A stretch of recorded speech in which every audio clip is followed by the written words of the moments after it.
Today we're talking about breaking down planning and desk day. I get a lot of questions about it, so let's review it. You may already know it, but it's always worth a review. So planning and desk day is what typically happens on Wednesdays.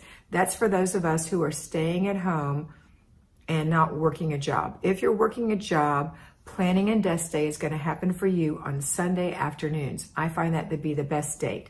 You can pick any date you want, day of the week that you want, but those are the ones I recommend. Okay, so for at home, Wednesdays, for working outside the home or working 8 hours in the home at a job that pays you on Sunday afternoons. Okay, here's planning and desk day. Planning and desk day starts in the morning by checking the refrigerator. So that means you open up the fridge and you look to see what's in there, what needs to be thrown out.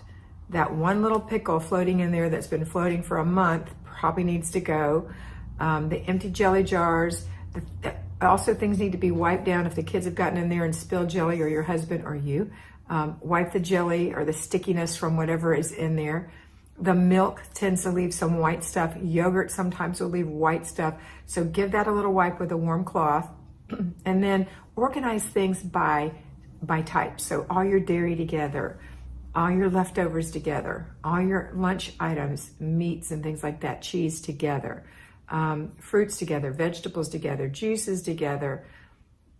You get it, like that. Okay, so organize it. Condiments, maybe you keep your condiments in the doors, I don't know, but wherever you keep them, that's where they'll always go. So you'll know you'll have them and you won't overbuy. That tends to be a problem with us sidetracked people. We end up with 3 bottles of ketchup on the shelf because we keep thinking we're out, and then your husband finds it. Okay, so that's the first part of the day, of the planning and desk day operation. The next thing is to check the freezer. Look in your freezer, organize it, get the meats together. If you have frozen breads, get those together. If you have frozen convenience foods, put them together. Put all of the sweet things together, the vegetables together, the meats together. Just get them in a place so you can know where they are and you can find them and you can kind of take an inventory of what's going on in there. All right, so get an idea of what's in there. Now let's go to your pantry and take a look in there. Another reason we need to organize the pantry, so we know what's in there. So get all the pastas and noodles together, all the baking goods together, all the canned goods together, all of the snacks together, maybe the sweet snacks and the salty snacks separate, all your extras in a different place, all your canned goods in a place, all your bottled things that you haven't put in the fridge yet, you haven't opened those, in a special place. Maybe your cake mixes in a different place. It's up to you, but think about what's in there and where you want to put it, and just kind of generally organize it. Now, one day when you're working in Zone 2, the kitchen, which when I'm recording this is Zone 2, the kitchen, you could pick a day to work in your pantry to really get it organized. Not the whole day, 15 minutes. Maybe you might need to do it 2 or 3 times to get it that week, to get it all organized, and that's okay. Just do one shelf at a time, top shelf first, ending with the floor. And in the meantime, today on planning and desk day, you're just gonna look to see if there's anything in there that you can use for your meals. Okay, so now you're going to do the next step, and that is to make a menu. So you're going to sit down and make a menu with the items that you have. Let me take a sip. Hold on. Sorry. I apologize. Sit down and make a menu based on the things that you have in the fridge, the freezer, and the pantry, and any fresh things that you might have sitting out. Potatoes, onions, sweet potatoes, fruits. So you're going to figure out your menu.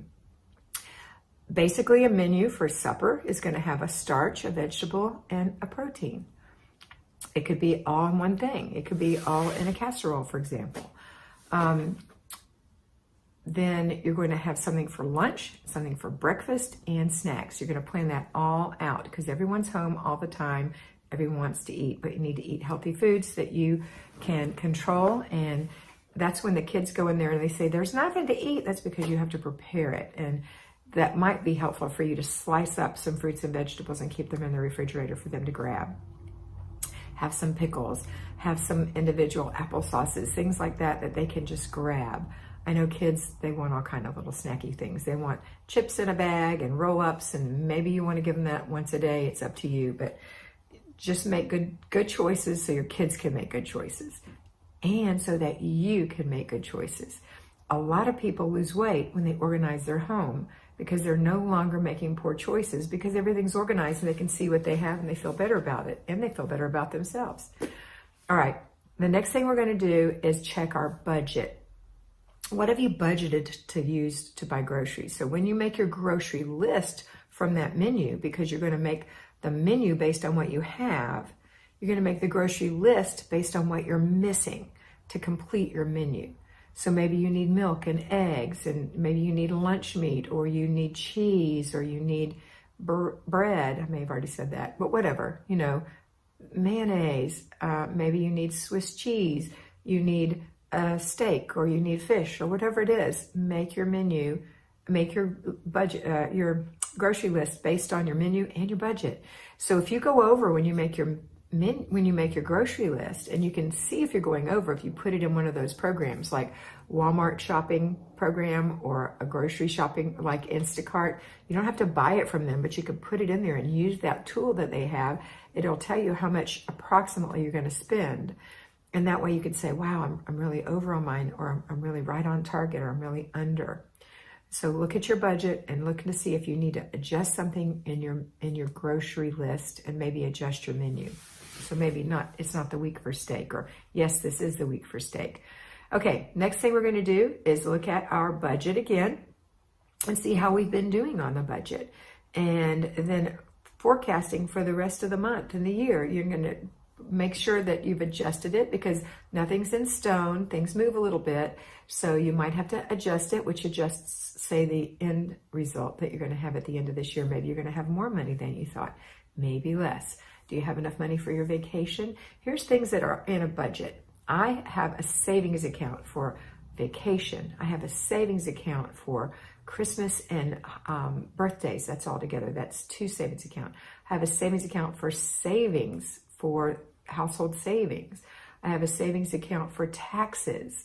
And in the taxes one, I also include when we have to get new license plates and things like that. That's in there. And then we have our spending accounts. And I have a personal spending account, and we have a household spending account. Larry has a personal spending account. That's how we handle it. So that household account is for me to pay the bills. Now, Mr. B has household account as well to pay the bills, because we pay different bills from each other, and that's fine. That's the way we decided to split it up. So you might not want to do it like that, but that's how we do it. But I think those extra savings accounts are worthwhile. Contact your bank and see if you have a direct deposit into your checking account. Can you open a savings account for little or no money, and is there a minimum requirement? The one that I have, you have to have $25 to open it. There's no minimum requirement. It's based on the fact that I have a direct deposit into my checking account. And I have lots in savings accounts, because for me, it's easier to track how much money I'm saving for vacation, how much money I have for taxes, how much money is in the personal savings account for me, how much is in the household savings account for the household, Christmas and birthdays. It's all there. And so that's what I do. And then I know how much needs to be in the checking account, because I know what my bills are every month. And I know what my bills that are going to come up every 6 months are, and every quarter, and every quarter, 6 months, and annually. And those things are parked in those savings account, like taxes and license plates and things like that. Okay, so that's your budget. And then you're going to pay your bills. Actually sit down and pay your bills. Every week, look and see, is there something I need to pay? Don't let things ride. I've seen, as a banker, I've seen so many people who didn't pay their bills on time, and they had plenty of money that were just so distracted. So pay your bills, save money. You're going to be feeling so much more empowered if you save money. Saving money is like decluttering your house. It makes you feel in control, and that's a great place to be. Okay.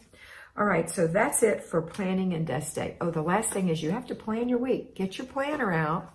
Check to see what's on the monthly calendar. Do I have anything on there? Do I need to look at the month before and carry something over? And then project it out during the weeks so that when you are planning your week, you'll know, oh, I can't do it then. I have a meeting then, or I have an appointment then, or my daughter has a piano lesson then, or whatever it is, okay? So plan out your week and also plan out your food. Make sure you write down those little menus that you have so you know what to take out of the freezer the night before. You know what time to go into the kitchen and start supper based on what you have, okay? All right, I hope this was helpful. Have a wonderful day, and always remember to be beautiful because you are beautiful.